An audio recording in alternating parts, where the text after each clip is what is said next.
एक विशेष चर्चा के लिए हमारे साथ उपस्थित हैं श्री संजीव श्रीवास्तव जी। स्वागत करते हैं आपका। बहुत बहुत धन्यवाद। संजीव श्रीवास्तव जी सनातन के लिए कई कार्य कर रहे हैं, जैसे जो अगरबत्तियां बनाई जाती थी, जो हवन सामग्रियां बनाई जाती थी, उसमें कहीं न कहीं विधर्मियों का हाथ होता था और उसके काटने के लिए संजीव जी ने एक नया प्रयोग किया है। जानते हैं हम डिटेल से संजीव जी से। संजीव जी स्वागत है आपका। बहुत बहुत धन्यवाद। कैसे आपको प्रेरणा मिली कि सनातन का कुछ काम करना चाहिए? नहीं, तो हम लोग बचपन से करते हैं। प्रेरणा मतलब प्रेरणा उसको बोलते हैं जो अचानक से करता है। हम लोग तो बचपन से ही करते हैं, तो इसमें प्रेरणा जैसी कोई बात नहीं। जैसे आपने जो प्रोडक्ट लॉन्च ये किया, प्रोडक्ट के लिए क्या हुआ था कि जैसे हम तो रोजगार उत्प्रेरक हैं, बहुत सारे काम करते रहते हैं रोजगार से रिलेटेड। तो कुछ अगरबत्ती मैन्युफैक्चरर्स हमने देखा कि हम लोग उनके घर गए इंस्पेक्शन के लिए, तो देखा कि वो कुछ मटन वटन पका रही हैं, दौड़ के आई और बनाने लग गई, बेटी को हटा करके। हो सकता है हमको दिखाने के लिए बनाने लगी। तो हमने उनको पूछा कि आप मटन पका रही थी तो कम से कम हाथ तो धो लेती, पूजा का सामान बना रहे। तो that was a very awkward moment. मतलब वो लड़की भी थोड़ा सा बैकफुट पे चली गई और मेरे लिए टोकना जरूरी था, क्योंकि मेरे लिए सरप्राइजिंग था कि जिस चीज़ को हम अपने पूजा घर में लेके जाएंगे, कोई औरत पता नहीं किस चीज़ का मटन पका रही और आकर के बनाने लग गई। फिर दूसरा मैंने देखा कि जनसंख्या ज़्यादा होती है तो बच्चे का लैट्रिन भी साफ कर दे रहे हैं। तो हमको लगा कि शायद अब एक बार मन में संदेह हो जाए, हमको लगा यार इसे हाथ धोई कि नहीं धोई। फिर हमने सोचा कि नहीं, एक ऐसा क्लस्टर होना चाहिए जहाँ पे सिर्फ सनातनी महिलाएं ही इस प्रोजेक्ट अगरबत्ती को, और वो भी बांस की अगरबत्ती, तो ठीक है बनाना मजबूरी है क्योंकि रोजगार पैदा करना है, ऐसा अगरबत्ती बनाए जो कोई ना बनाता हो। तब हमने बहुत सारे ज्योतिषियों से संपर्क किया और क्या किया कि लिस्ट करना शुरू किया कि किस ग्रह का कौन सा, ग्रहों के डिटेल उसमें, उनके हवन में क्या क्या सामग्री इस्तेमाल होती है, फिर उसमें कुछ एडिशनल सामग्रियां भी डालनी पड़ती हैं। वो सब बना के फॉर्मूला बनाया ताकि हवन से उत्पन्न जो पॉजिटिव हवा होती है वो आप बिना हवन के भी वो धूप बत्ती जला के अपने इस्तेमाल कर सकें। तो इसमें सिर्फ हवन नहीं, उसके अलावा बहुत सारे फैक्टर्स को रखते हुए उस ग्रह के, उस नक्षत्र के और कुछ कॉमन चीज़ें भी रखी गई। और हमने वो अगरबत्ती, वो गंधावरण नाम दिया। ये नाम ही गूगल में भी नहीं मिलता है, तो गंधावरण के नाम से हमने ये प्रोडक्ट बनाना शुरू किया। गंधावरण यानी गंध का आवरण, जिसका उल्लेख वैदिक काल में पाया जाता है। हम लोग अलग अलग हवन में भिन्न भिन्न औषधियों का इस्तेमाल करते हैं। उन जड़ी बूटियों को हम अग्नि में प्रज्वलित करते हैं। औषधियों के सुगंध से मानसिक संतुलन, मानसिक खुशी, उमंग, उल्लास, शांति मिलती है। नकारात्मक विचार दूर होते हैं, सकारात्मक ऊर्जा बढ़ती है, आनंद का संचार होता है। एक बहुत ही सुखद अनुभूति प्राप्त होती है। औषधियों के सुगंध से नकारात्मक सूक्ष्म जीवाणु नष्ट होते हैं तथा सकारात्मक ऊर्जा वातावरण में व्याप्त हो जाती है। गंधावरण अलग अलग ग्रह, नक्षत्र, राशि, योग, दोष इत्यादि के लिए बनाई गई जड़ी बूटियों का सही मिश्रण है, जिससे आपको प्रतिदिन हवन जैसा लाभ प्राप्त होगा। अपने ग्रह, नक्षत्र इत्यादि अनुसार चित्रा नक्षत्र का प्रतीक मोती या चमकता हुआ सितारा माना गया है। यह नक्षत्र कलात्मकता, रचनात्मकता और सृजनात्मकता को दर्शाता है। नक्षत्र मंडल का यह 14वां नक्षत्र है।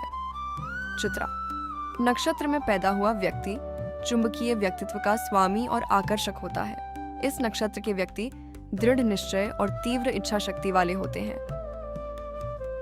अर्थात उनके कार्य बुद्धिमत्ता पूर्ण होते हैं। आपका जन्म भी अगर चित्रा नक्षत्र में हुआ है तो हम आपके लिए हैं चित्रा नक्षत्र गंधावरण। पूजन सामग्री की पवित्रता बहुत जरूरी होती है।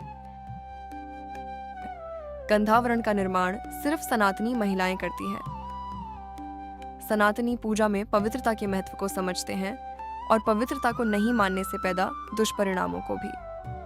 पूजन सामग्री का सालाना बाजार लगभग 30,000 करोड़ रुपए का है। पूजन सामग्री का बाजार इतना बड़ा है कि सनातन में कोई परिवार गरीब नहीं रहेगा। जरूरत है तो अपने पूजन सामग्री के प्रति, पवित्रता के प्रति जागरूक होने की। माता अन्नपूर्णा की अनुकंपा, सारे सनातन धावरण। जो ये प्रोडक्ट हमने बनाया तो पहले हम 6-7 महीना से अभी ट्रायल में एक महिला है जिनको कि महामृत्युंजय का जाप उन्होंने करवाया था, तो उनको मार्केस कुछ है, तो वो 6 महीना से हम उनको वो यूज कर रहे हैं। वो यूज करना शुरू की तो वो उस मार्केस पीरियड के बाद भी वो इस्तेमाल करती रह गई, उनको काफी फायदा हुआ। एक बच्चा है जो थोड़ा सा मेंटली हाइपर है, तो उनको हम लोगों ने गुलाब का से बना हुआ गंधावरण दिया, तो वो भी है। तो मुझे ये लगा कि ये प्रोडक्ट इफेक्टिव है। फिर हमने 84 तरह के प्रोडक्ट बनाए और उस प्रोडक्ट की ट्रेनिंग सिर्फ और सिर्फ दानापुर में महिलाओं को दिया, और अब 1 हफ्ता के लिए हमने उसको पहले मार्केट में छोड़ा था ऑनलाइन। तो उसमें 2 चीजें हमने देखी। पहला, डिमांड बहुत आया, बहुत डिमांड आया। दूसरा चीज मैंने देखा कि वापस 75% माल आ गया, मैंने डिलीवरी नहीं हुआ। तो जब ध्यान से देखा, फिर स्टाफ लोग बोला कि सर जितना हिंदी नाम वाले एड्रेसेस हैं उन्होंने तो ले लिया, और ये 75% माल सिर्फ उर्दू नाम वाले लोगों ने ऑर्डर दे दिया था और वापस कर दिया, मतलब ताकि नुकसान हो। तो 7 दिन के बाद हमने उसको ट्रायल को रोका, और जितने लोगों ने लिया उसमें से लगभग 50 लोग ऐसे हैं जो अभी भी रेगुलर खरीद रहे हैं। बाकी अब इसको मार्केट में लॉन्च करना है। बट ये जो हिंदी नाम और उर्दू नाम वाला जो मैंने देखा कि ये सिर्फ सनातन से जुड़ा हुआ, उसका विशुद्ध सनातनी का लोगो लगा हुआ है, तो उसको नुकसान पहुंचाने के लिए तो अब जितने भी हमारे कस्टमर्स हैं उनको आप लोग बोलते हैं कि भाई एडवांस दे दीजिए, और कारण बता देते हैं, लोग खुशी खुशी एडवांस देते ले जाते हैं। अब प्रोडक्ट मार्केट में 84 तरह का योग आधारित, कुंडली आधारित, नक्षत्र आधारित अलग अलग तरह के जो प्रोडक्ट हैं हम लोग अब लॉन्च करेंगे मार्केट में। तो एक तरफ तो मुसलमानों ने एक हलाल सर्टिफिकेशन के नाम पे एक बड़ी नेटवर्क खड़ी कर ली, दूसरे तरफ वो सनातन को नुकसान पहुंचाने के लिए इस तरह का कृत्य करता है। तो क्या ये इस किसी भी तरह से लगता है कि भारत के प्रति वो भैया संवेदनशील है? हम 2 विपरीत सभ्यताएं हैं, 2 नहीं बल्कि अनेकों विपरीत सभ्यताएं हैं। मुसलमान हर सभ्यता के विपरीत है, वो किसी के साथ कोएग्जिस्ट नहीं कर सकता, और खुल के बोलता है कि मैं कोएग्जिस्ट नहीं करूंगा, वो खुल के बोलता है। अब हम बेवकूफ हैं जो हम भ्रम पाल लें कि वो तो खुल के बोलता है कि मैं कोएग्जिस्ट नहीं कर सकता, मैं कॉम्प्रोमाइज नहीं कर सकता हूँ। एक तरफ तो मुसलमानों ने 4 वर्णों को 44,444 जातियों में कन्वर्ट कर दिया। देखिए, इसमें मुसलमानों की कोई गलती नहीं है। आपको एक चीज बताओ, एक राजनीतिक इस्लाम में एक कला होती है जिसको बोलते हैं किस्सा गोई, वो तिल का ताड़ बना देगा।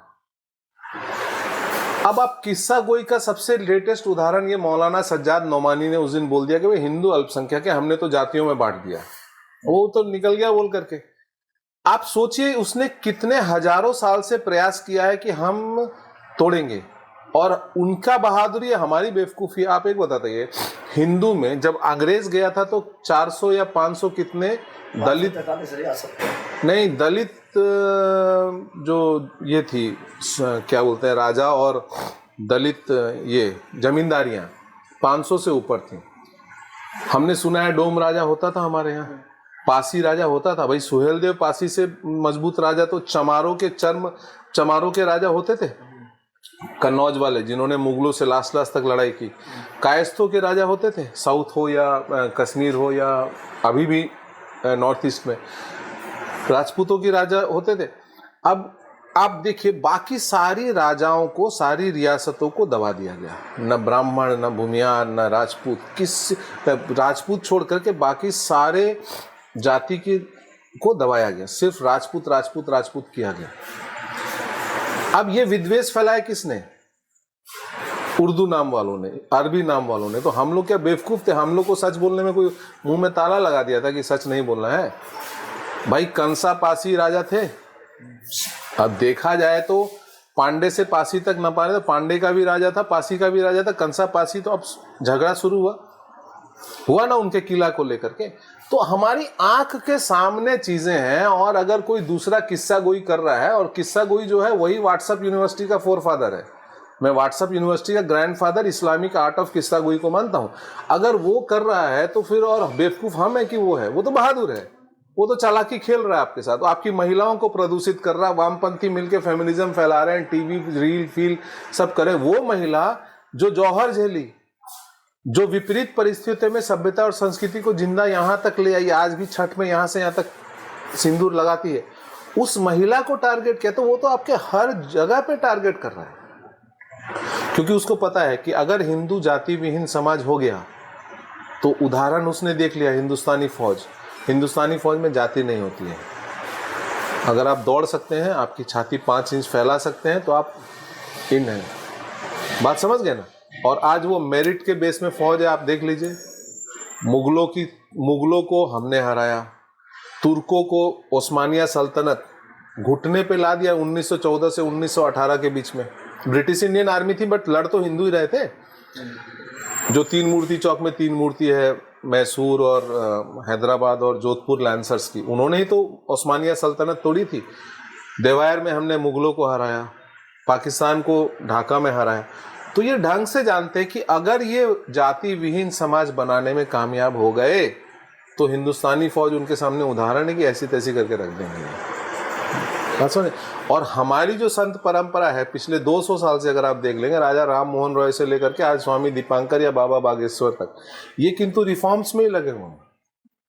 ये जाति विहीन समाज, ठीक है, सती प्रथा एक समय होता था, लोग करते थे, ग्लोरीफाइड था, उसको खत्म किया। आज देवदासी की सच्चाई सामने आ रही है। तो सच्चाई लाने से आपको तो किसी ने रोका नहीं। मिश्रा जी, आप लेके आइए सामने सच्चाई। सबसे बड़ी चीज है कि हिंदुओं में जातियां नहीं होती, ये स्वयं भगवान श्री कृष्ण ने कहा। लेकिन बाद के लोगों ने, खासकर वामपंथी इतिहासकार और काले अंग्रेजों ने इस तरह से लोगों के ब्रेन वॉश कर दिए। जैसे अभी एग्जाम्पल आप देख लीजिए, आरा में एक मर्डर हुआ भरत तिवारी का, उनके अगेंस्ट में वर्तमान जो मुख्यमंत्री हैं, इन्हीं के जाति के लोगों ने किस किस तरह के अपशब्द कहें।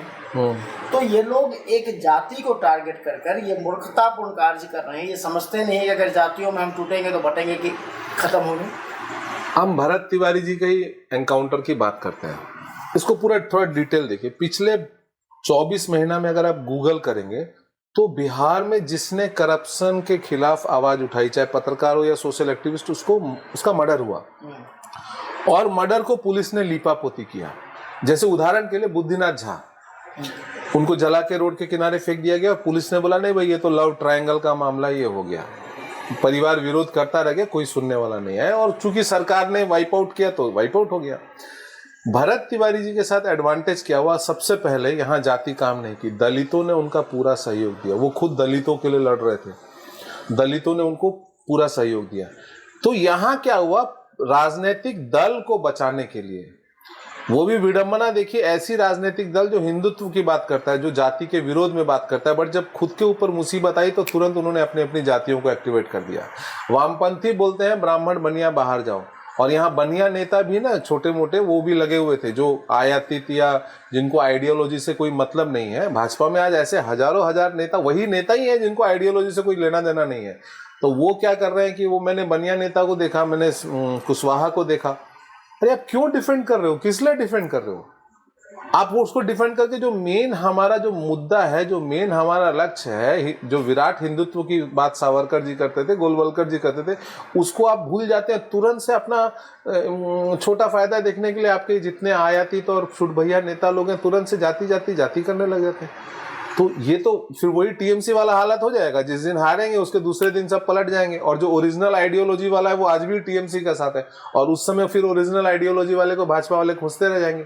तो क्या ऐसा आपको नहीं लगता है कि सावरकर जी ने जो 50 साल पहले कहा था, सावरकर जी ने उस समय कहा था जब जनसंघ बन रही थी, तब उन्होंने कहा था कि आज का जनसंघ कल का कांग्रेस होगा, और आज का कांग्रेस कल का मुस्लिम लीग बनेगा। वो तो क्या ये सच होता हुआ प्रतीत नहीं हो रहा? हो गया है। देखिए, आज के दिन में कांग्रेस आखिरी सांस ले रहा है। केरल से कांग्रेस जिंदा नहीं निकलेगा। देखिए, कोई भी राजनीतिक आप कैसे समझते हैं? जैसे केरल को अगर समझना हो तो मैं जो समझता हूँ वो समझिए। केरल में 2 चीजें हैं। आरएसएस वहाँ कल्चरल रिवाइवलिज्म कर रहा है, 248 साल से जो कुंभ बंद बना था उसको चालू किया। पिछले साल 432 लोग हिंदू बने, 248 मुसलमान बने, 100 कितना क्रिश्चियन बने। ठीक है। एक्स मुस्लिम एसोसिएशन कहाँ है? केरल में। इतना मजबूत है कि उनकी प्रेसिडेंट जो एक महिला है वो सुप्रीम कोर्ट में आके केस करती है। ये केरल है। एक और भी केरल है जहां प्राइवेट मुस्लिम आर्मी रोड पे मार्च करती है, जहां पे आपका बीफ और काफिर महिलाओं, उसमें क्रिश्चियंस भी शामिल है, उसके प्रति मुसलमानों का अटूट प्रेम छलक छलक के दिखता है। वहां पे केरल एक और है जहां पे कि आपको खुलेआम वामपंथी बीफ पार्टी करते हैं। तो केरल अभी दो राहे पे है। एक तरफ हिंदुत्व का रास्ता कड़क होता जा रहा है, दूसरा तरफ आपका मुसलमान वहाँ पहले से जो था वो अभी भी कर रहा है। और इनके अंदर एक मेंटालिटी होते, ये कभी हार नहीं मानते हैं जब तक आप उनकी ज़मीन न छीन लो। ज़मीन छीनेगी तो हार मानेंगे।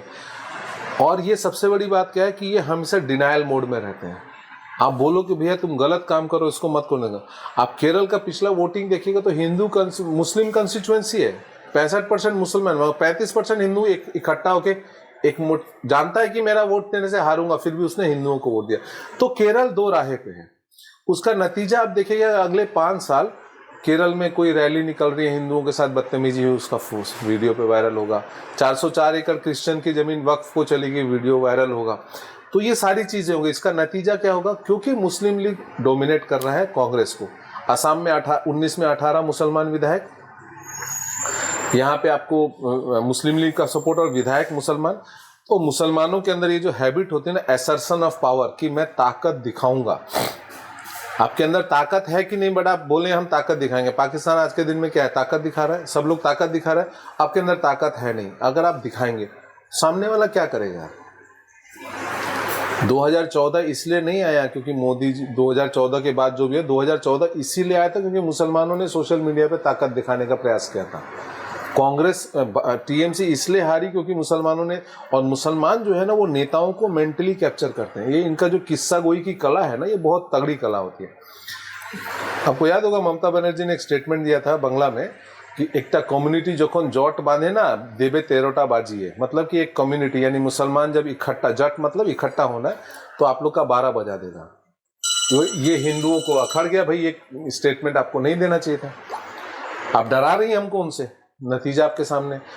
तो कांग्रेस केरल में अब घिर चुकी है उसी एसर्शन ऑफ पावर के टेक्नोलॉजी में। तो वहां से वो निकलेगी नहीं, इसलिए वो मुस्लिम लीग बन चुकी है। अब सावरकर जी ने जो बोला था कि ये भाजपा या जनसंघ कांग्रेस बनेगी, डिफिकल्ट है। इसलिए डिफिकल्ट है, उसके पीछे 2 कारण है। जब सावरकर, देखिए महापुरुषों की बात काटना नहीं चाहिए मगर टेक्निकली उसको इवेल्युएट करना चाहिए।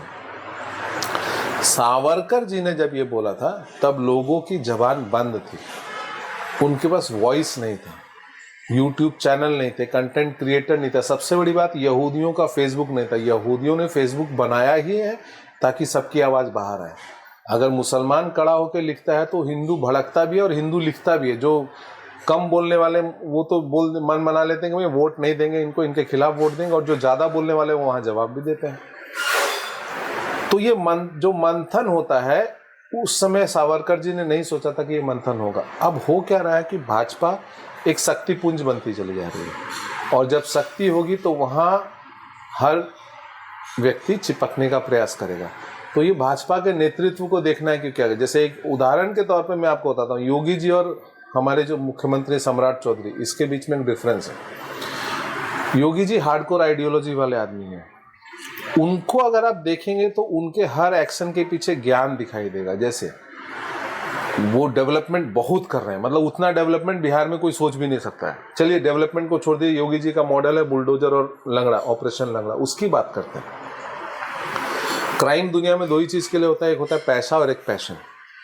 पैसा क्राइम से आप प्रॉपर्टी बनाते हैं, गाड़ियां खरीदते हैं, बुलडोजर चला देते हैं, मतलब रूट कॉज पे हमला करते हैं। लड़की छेड़िएगा, रेप करिएगा, लंगड़ा बना देंगे। हमारे यहाँ क्या हो रहा है? भरत तिवारी को क्यों मारा भाई? भरत तिवारी को क्यों मारा? वो करप्शन उजागर कर रहा था। आपके अधिकारियों का इतना मन बढ़ गया है, इतना मन आपके अधिकारियों का बढ़ गया, आप अपने अधिकारियों, आप अनपढ़ गंवार हो, आप अपने अधिकारियों को कंट्रोल नहीं कर सकते।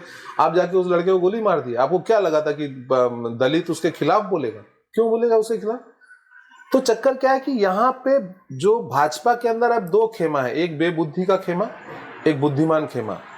आज शुभ हिंदू अधिकारी, जिसको शुभेंदु बोलते हैं हम, उनको शुभ हिंदू अधिकारी, उनका एक एक चीज के पीछे देखिए, उनके पीछे ना हर एक पढ़ा लिखा व्यक्ति जब कोई फैसला लेता है तो उसका जो 40 साल 50 साल का जो बुद्धि, उसका जो कल्चर है, उसका जो सोच है, वो उससे दिखाई देता है।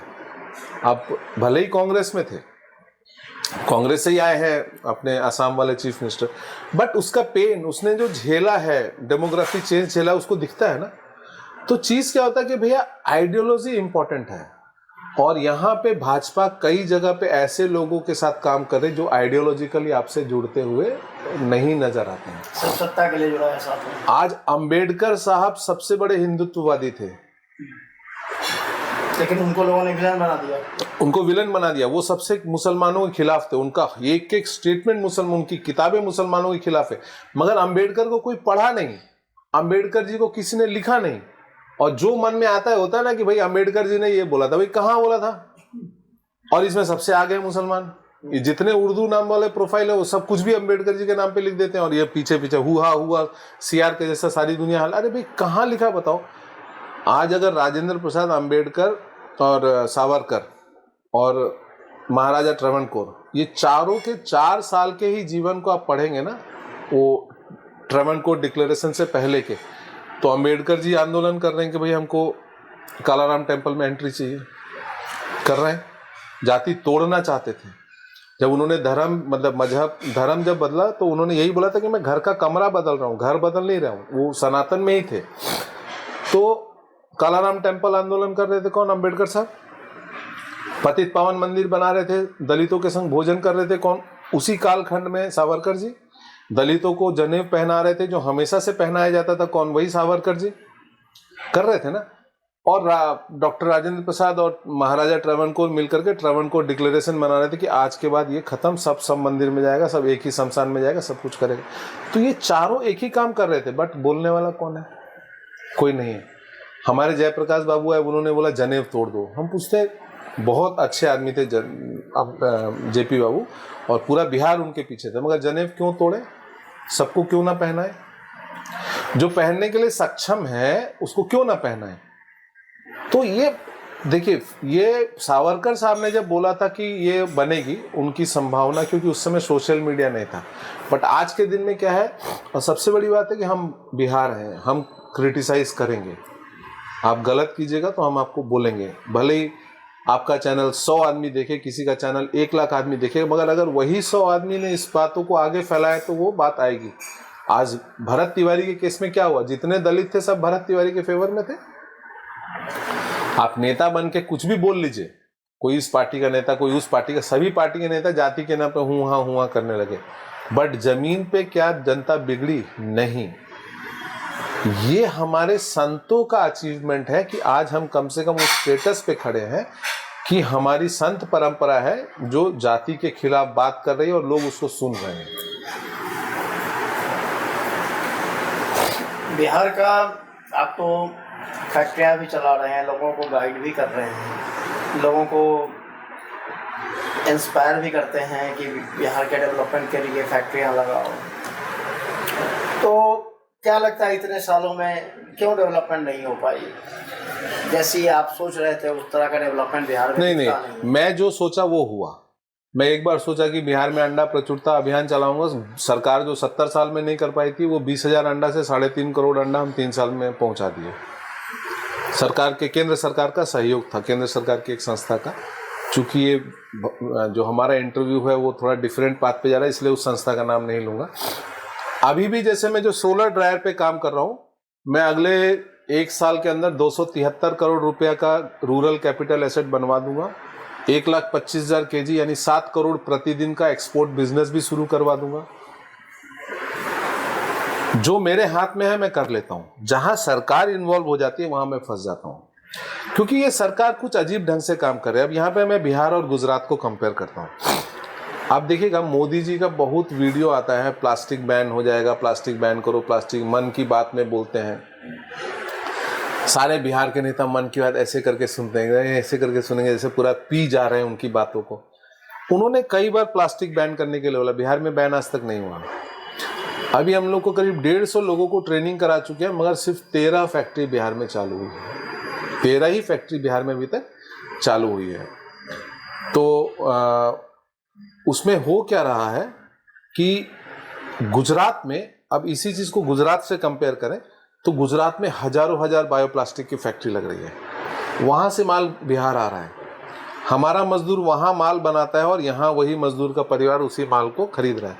मगर बिहार में चूंकि प्लास्टिक बैन नहीं है, इसीलिए हम फैक्ट्री नहीं लगवा पा रहे हैं। तो जो बड़े कॉर्पोरेट कस्टमर है जैसे स्विगी, जोमेटो, रिलायंस, इसमें सब में प्लास्टिक आने लगा, बायोकम्पोस्टेबल प्लास्टिक गुजरात से। अब वो वहाँ जड़ जमाते चले जा रहे हैं। और हमारा लड़का जिसको कि कॉर्पोरेट में नहीं, सब्जी वाले को, फल वाले को प्लास्टिक बेचना है, वो कर नहीं पा रहा है। तो धीरे धीरे क्या होगा कि फिर से हम कंज्यूमर स्टेट रह जाएंगे और गुजरात जो है वो अब ये किस मालिक की मर्जी से नीतीश मिश्रा जी और सम्राट चौधरी जी और इसके पहले नीतीश कुमार जी ये कर रहे हैं, तो किसी मालिक की मर्जी का इशारा होगा, नहीं तो और बात आप समझ लीजिए, नहीं तो फिर यहाँ भी प्लास्टिक की फैक्ट्री लग जाती। अब हमारा जो काम है गंदावरण, सोलर ड्रायर, वो तो हम सफलतापूर्वक कर लेंगे क्योंकि इसमें किसी मालिक का इंटरफेरेंस नहीं है। मगर जहाँ मालिक का इंटरफेरेंस आ जाता है, पता नहीं वहाँ सरकार कुछ नहीं। 1990 के बाद से जी बिहार लेबर का सप्लायर रहा है और कंज्यूमर गुड्स का बायर रहा है जी। इसमें इसके पीछे का क्या लगता है आपको? 90 के बाद से ऐसा हुआ? 90 के पहले जब तक कांग्रेस की सरकारें थी, बिहार लगभग डेवलप था। नहीं, कांग्रेस की सरकारों के समय बिहार लगभग डेवलप नहीं था भैया। बिहार डेवलप था जब अंग्रेज गए तब। बॉम्बे प्रेसिडेंसी के बाद सबसे ज़्यादा हाईएस्ट पर कैपिटा इनकम जो थी वो हमारे बिहार इस क्षेत्र की थी, उसमें झारखंड भी सम्मिलित था। बंगाल डेवलप था उस समय। उस समय क्या था कि हमारे उस समय का इंडस्ट्रियल प्रोफाइल अगर आप देखिएगा तो वो जाति विहीन था। उस समय के नेताओं का प्रोफाइल देखिएगा तो जाति विहीन था। कोई नहीं पूछता था कि आप सवर्ण हैं या कौन है, क्या है, अगर आप अच्छे हैं तो आप थे। कांग्रेस को ऐसा लगा उस समय ये कांग्रेस का पाप है और कांग्रेस ने ही झेला 90 में। कांग्रेस को ऐसा लगा कि अगर हमको केंद्र में शासन करना है तो हमको हिंदी हार्टलैंड पे जीतना है। और हिंदी हार्टलैंड को जीतने का सबसे आसान तरीका था कि यहाँ के लोग जो हैं वो सोचते कम है, इमोशनल ज़्यादा होते हैं, भड़का दो जाति पे। जातियों पे उन्होंने बांटा, जिसकी वजह से इकोनॉमिक लॉस हुआ, लोग माइग्रेट किए और नुकसान भी कांग्रेस को ही हुआ। लालू जी दूसरे जो जातिगत नेता थे वो आगे आ गए, क्योंकि आप कोई भी एक गलत काम करते हैं तो उसका अल्टीमेटली आपको नतीजा गलत ही भुगतना पड़ता है। भाई आपने जाति शुरू किया तो ऐसा कोई है कि दूसरे लोग जाति का लाभ नहीं उठाएंगे। आपने तो मेरिट की बात नहीं की, तो ऐसा करते करते क्या हुआ कि लालू जी वगैरह जो 90 में कांग्रेस हमेशा के लेवल, बट गलती कांग्रेस की थी। उन्होंने क्यों जाति पे बांटने का प्रयास किया और आज वही गलती भाजपा कर रही है। भाई भरत तिवारी केस में आपके नेताओं ने जितना जाति वाली बातें की, आपने उनके खिलाफ क्या एक्शन लिया? कुछ नहीं। क्यों नहीं लिया? जब दलित खड़ा होकर बोल रहा है कि भरत तिवारी मेरे लिए भगवान है, मेरे लिए लड़ते थे, और जब भरत तिवारी विराट हिंदुत्व की बात करता था तो आपके नेता कौन होते भाई जाति पे हमको बांटने वाले? और आप हमसे वोट मांगने आएगा हिंदुत्व पे और विराट हिंदुत्व पे। आप तो अपने फोर फादर्स, आपके जो फाउंडिंग फादर्स हैं, सावरकर, गोलवलकर, सबको झूठे कर दिए सिर्फ सत्ता पाने के लिए, वो भी बिहार की सत्ता, जहाँ आप कर कुछ नहीं रहे। इसमें आपको एक चीज़ लगता नहीं है कि हमारे पूर्व में 1947 के पहले जितने भी हिंदू राजा थे उनके साथ धोखा किया गया? उन्होंने एक साथ जो मिलने की बात की, 546 रियासत आपके साथ एक साथ मिलने की बात की, वो सिर्फ इसलिए मिले थे कि हम बृहद हिंदू राष्ट्र का निर्माण करेंगे। अभी भी हो रहा है। लेकिन बाद में उन सब के साथ धोखा कर कर आपको धर्मनिरपेक्षता का अभिशाप दे दिया गया। वो तो खत्म हो गया किस्सा, वो धर्मनिरपेक्षता। देखिए आपको मैंने क्या बोला कि मुसलमान और रेस्ट ऑफ द वर्ल्ड दो अलग सभ्यताएं हैं। वी कैन नॉट को एग्जिस्ट। लेकिन आज तक मुसलमान बोलता है ना कि यहूदियों के साथ हम नहीं रह सकते, उनको मिटना होगा दुनिया से। हम बुत परस्तों के साथ नहीं रह सकते, उनको मिटना होगा। तो वही दुनिया बोल रही है तो वो सब तो किस्सा कहानी खत्म हो गया, वो अब चिंता का विषय है नहीं। लेकिन आपके नेता तो इस बात को नहीं समझते। अब हम अपनी बात करते हैं, अपने नेताओं की बात करते हैं। धोखा नहीं हुआ है, इसलिए नहीं हुआ है क्योंकि ये धोखे में है। ममता बनर्जी भी धोखे में थी, ममता बनर्जी भी धोखे में थी। आज जाति जो है वो राजनीतिक दलों में है, वो टिकट का बंटवारा जाति देख के कर रहे हैं, जनता में नहीं है। जनता में हमारी संत परंपरा धीरे धीरे धीरे धीरे ही सही जाति वोट को हटा रही है। हो सकता है 20 साल लग जाएगा, मगर जिस दिन हटेगा उसके बाद तो ये क्या है कि भैया समय का चक्र है। समाज इतना जल्दी परिवर्तन नहीं होता, बहुत जल्दी प्रदूषित भी नहीं होता। प्रदूषण आज हमारी महिलाओं में वामपंथियों ने किया है। जो महिला जौहर कर लिया करती थी, सती हो जाया करती थी, जो युद्ध के मैदान में उतरती थी, जो विदुषियाँ हुआ करती थी, हमारे जैसी महिला दुनिया की किसी सभ्यता संस्कृति किसी मजहब में नहीं है, सिर्फ हमारे ही धर्म में उस तरह की महिलाएं हैं। वो महिलाएं आज इतना बुरी तरह प्रदूषित कर दी कि नेगेटिव खबरें भी आ रही हैं। तो क्या है, समाज धीरे धीरे चेंज होता है और धीरे धीरे ही चेंज होगा। एक तरफ आपके हम लोग के साथ ही लगभग चाइना की आज़ादी हुई, 1-2 साल का अंतर था। चाइना आज भारत से बहुत ज़्यादा डेवलप है, वहाँ रिजर्वेशन का जहर नहीं है, और भारत में रिजर्वेशन का जहर देकर जो योग्य हैं उनको अयोग्य करार दिया जा रहा है। तो क्या ये देश के लिए घातक नहीं है? देखिए, रिजर्वेशन जो है वो अब खुद दलितों को ही उसको रिवीजन में लाना पड़ेगा, क्योंकि एक राजनीतिक मुद्दा है, वोट का मुद्दा है। अब मैं आपको एक उदाहरण देता हूँ। मेरे एक परिचित हैं, उनके पिताजी बड़े अधिकारी थे, उनका बेटा भी बड़ा अधिकारी है, मगर उसका चचेरा परिवार पूरा अभी भी वही है। वो तो बहुत डेवलप कर गए, उनका चचेरा परिवार ने डेवलप किया। तो रिजर्वेशन को मैं बुरा नहीं मानता हूँ, बट इसको रिव्यू करना जरूरी है। आज के दिन में बहुत से ऐसे दलित नेता हैं जिनको रिजर्व कंस्टिट्यूएंसी से चुनाव नहीं लड़ना चाहिए। बात समझ रहे हैं? उनका तो सेटल एस्टेब्लिश्ड है सब, वो क्यों दलित से लड़ने जाएगा और एक दूसरे दलित का हक मारेगा। सेम वे में अब नौकरी हो या राजनीति की, रिजर्वेशन नौकरी से ज़्यादा राजनीति में जरूरी है, और इससे हमारे विराट हिंदुत्व को फायदा है। आप इतना समझ लीजिए, एक जमाना था जब लकड़ी के छड़ी से ना गांव का गांव हाँक देता था सवर्ण का लड़का, जो जिस गांव में जमींदार हुआ हाँक देता था। अगर उस समय जय भीम का नारा लग जाता तो क्या अवस्था होता। आज वो नारा बहुत इफेक्टिव नहीं और धीरे धीरे कमजोर ही होता चला जा रहा है। क्यों? लोग जान रहे हैं कि भाई मैं जिसके साथ बैठ रहा हूँ उसको फर्क ही नहीं पड़ रहा कि मैं दलित हूँ, मेरे साथ कितने दलित मेरे दोस्त हैं। आज क्या, हम तो खैर फौज में पले बड़े, तो हमारे तो हमको पता ही नहीं था जाति क्या होती है। वो तो बिहार में आने के बाद, जब बुढ़ापे में आके बिहार जब लौटे हैं, तब हमको पता चला कि जाति क्या होती है। तो हम लोग को कोई फर्क ही नहीं पड़ता था।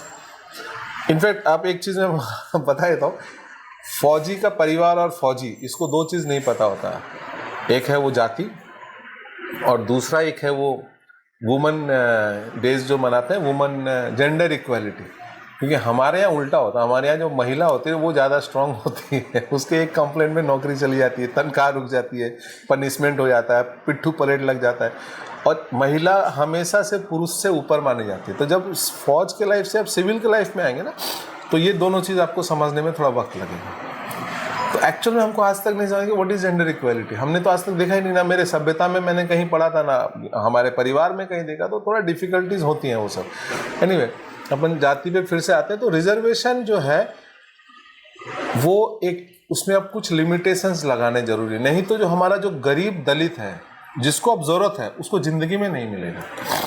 और राजनीतिक रिजर्वेशन नौकरी के रिजर्वेशन से ज़्यादा जरूरी है। क्यों? नौकरी अब है कहाँ।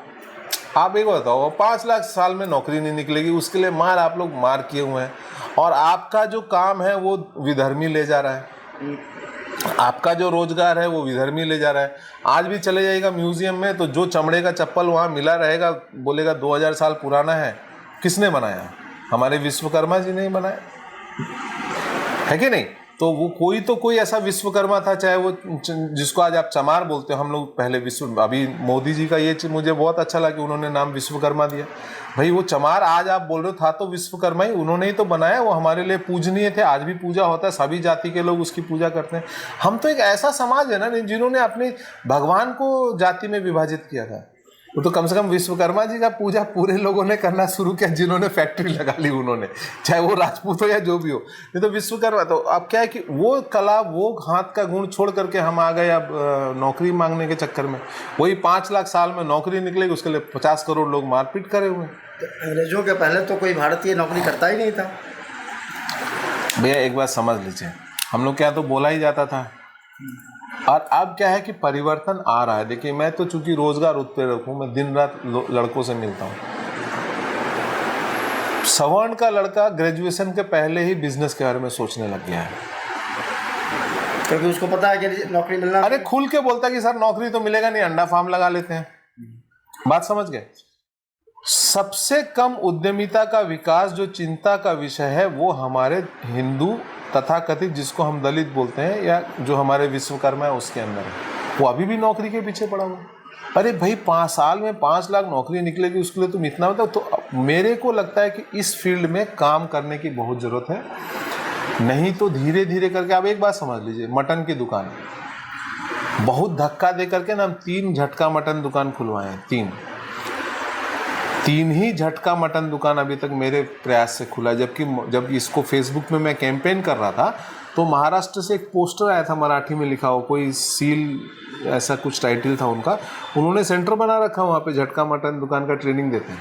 तो बोले थे कि सर कोई हो तो हमको बताइएगा, हम ऑनलाइन भी मदद कर देंगे। तो वो हमसे इस फील्ड में आगे हैं। आप तरुण खटीक को आपने दिल्ली में मार दिया। आपको पता है मटन का बाजार कितना बड़ा है? हमारे यहाँ जो मटन का बाजार है कैलकुलेटर में नहीं आता है, मेरे फेसबुक में उसका फिगर दिया हुआ है, कितने अरबों का बाजार है सालाना। कब्जा किसका है? Where are the Khatiks? खटिक गए कहाँ? वो अपनी चीजों को छोड़ दिए। फिर आप आज के दिन में यहाँ हमारे यहाँ एक सवर्ण लड़के ने बहुत अच्छा मटन दुकान खोला है, झटका। कबूतर भी मिलता है, खरगोश भी मिलता है, मटन भी मिलता है, कड़कनाथ का अंडा भी मिलता है। हमारा पूरा मोहल्ला वहीं से मंगाता, वो ऑनलाइन डिलीवरी देते देते थक जाता है। तो अपने जितने भी प्राचीन व्यवसाय थे उन सब को हिंदुओं ने छोड़ा और विधर्मियों ने पकड़ लिया। भैया ये छोड़ा और पकड़ा नहीं, आपकी बेवकूफ़ी उनकी बात भी, वो तो एक षड्यंत्र के तहत। देखिए they are in a state of mind which is war. 24 घंटा उनके दिमाग में बचपन से, उनको लगता भी नहीं कि ये युद्ध है, उनको लगता है ये लाइफ स्टाइल है।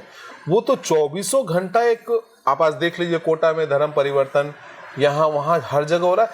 This is a state of mind. उसको उस बेचारे को समझ में नहीं आ रहा कि वो कर क्या रहा है। उसको तो बचपन से ट्रेन किया गया कि तुमको यही करना है। तो ये जो कंसेप्ट था, सावरकर जी ने पहले भी कहा था, अम्बेडकर जी ने भी कहा है कि मुसलमान पहले मुसलमान होता है। तो अम्बेडकर जी ने कहा है, ये जो स्टेटमेंट है ना जो आप बोल रहे हैं, पार्टीशन वाले जो किताब उनका नाम है, उसमें अम्बेडकर जी ने कहा था it's a very close corporation and he is Muslim, you are nobody to, मतलब ऐसे करके था, मतलब लगभग यही निकलता है। तो ये अम्बेडकर साहब का कहना है, ये अम्बेडकर साहब का कहना है कि भाई वो वही अम्बेडकर जी ने भी कहा। देखिए एक बात समझ लीजिए, नेहरू जी ने अम्बेडकर जी को सिर्फ इसलिए साइडलाइन किया था क्योंकि अम्बेडकर वाज टोटली अगेंस्ट मुस्लिम। वो चाहते थे कि ये सब पाकिस्तान चले जाए। और नेहरू क्या था, आप चाहे इंडस वाटर ट्रीटी लीजिए या कोई भी उनका दे, हर व्यक्ति का एक स्वभाव होता है। आप नेहरू को क्रिटिसाइज कर सकते हैं बट आप उसके स्वभाव को तो समझिए, उसके मन में बैठे डर को तो समझिए। उदाहरण के तौर पे अगर नेहरू और मुसलमान का प्रेम देखेंगे तो आपको एक मिस्टर मुखर्जी थे उस समय संसद में 1960 में, जब ये इंडस वाटर ट्रीटी साइन हुआ था, तो मुखर्जी साहब ने पार्लियामेंट में एक क्वेश्चन पूछा था। क्योंकि मैं स्टूडेंट हूँ पॉलिटिकल साइंस का, तो ग्रेजुएशन में मेरा था, मैंने ये पढ़ा है मगर मैं एग्जैक्ट नाम और डेट भूल जा रहा हूँ। तो पार्लियामेंट में उन्होंने पूछा था कि भाई आपने वाटर ट्रीटी क्यों साइन किया। नेहरू का ये कहना था कि यार इसी बहाने कुछ दिन वो हमसे लड़ेगा नहीं। तो स्टेटमेंट आप पार्लियामेंट्री डिस्कशन में इसको पढ़ सकते हैं कि चलो हमने उसको कुछ दिन लड़ेगा, क्या वो नहीं लड़ा? भाई तुरंत 65 का बार हो गया। भाई जिसका स्वभाव जो है वो करेगा। आप उसके अब नेहरू का पॉइंट ऑफ, नेहरू जी का पॉइंट ऑफ व्यू अगर देखेंगे तो नेहरू जी का पॉइंट ऑफ व्यू क्या था, उस समय हमारे पास मसल्स नहीं थे, हमारे पास वो ताकत नहीं थी, हमारी न आर्थिक ताकत थी, न सामरिक ताकत थी, और नेहरू जी इस पे फोकस करना चाहिए था। आज मोदी जी 2014 में आए, वो कर क्या रहे हैं? वो सिर्फ अपनी फौज बना रहे हैं, इंटरनेशनल रिलेशनशिप सुधार रहे हैं। उनको ढंग से पता है कि ये कभी भी क्रिश्चियन, यहूदी और मुसलमान एक साथ नहीं बैठ सकते। वो कभी नहीं जाएंगे किसी का बीच बचाव करने के लिए। क्यों जाएंगे झूठ मूठ कर? उनको पता है कि सारे आपस में मार इनको करना ही करना, तो कोई नहीं रोक सकता, होगा मार। वो अपनी मजबूती बना रहे हैं कि वो दुनिया में कोई कुछ भी बोल दे, मेरे को कोई फर्क नहीं पड़ता है। और हमने दिखा दिया। गलवान में क्या हुआ? बिहार के 21 लड़के से शहीद हो गए। एक मद्रासी अफसर थे, बट बिहारी है, because he is from Bihar regiment. हमारे 21 लड़के शहीद हुए। 6 साल तक मोदी जी ने बात नहीं किया चाइना से, आया ना झुक के। चक्कर क्या है कि हम लोग का 2014 से पहले जो अगर शास्त्री जी के कालखंड को छोड़ दे तो हमने शक्ति संचय नहीं किया। नेहरू जी के पास शक्ति नहीं थी, इसलिए वो डरते थे। उनके स्वभाव में रिफ्लेक्ट करता था। तो यही कारण है, और वही चल रहा है उसमें, और क्या है। जी बहुत बहुत आभार आपका। आपने कई मुद्दों पे विभाग स्टेटमेंट दिया अपना। आशा है दर्शकों को काफ़ी लाभ मिलेगा। आप लोग अपने कमेंट ज़रूर दें, कैसा लगा, और किसी मुद्दे पे किसी खास से चर्चा चाहते हो तो ज़रूर लिखें। बहुत बहुत आभार आपसे।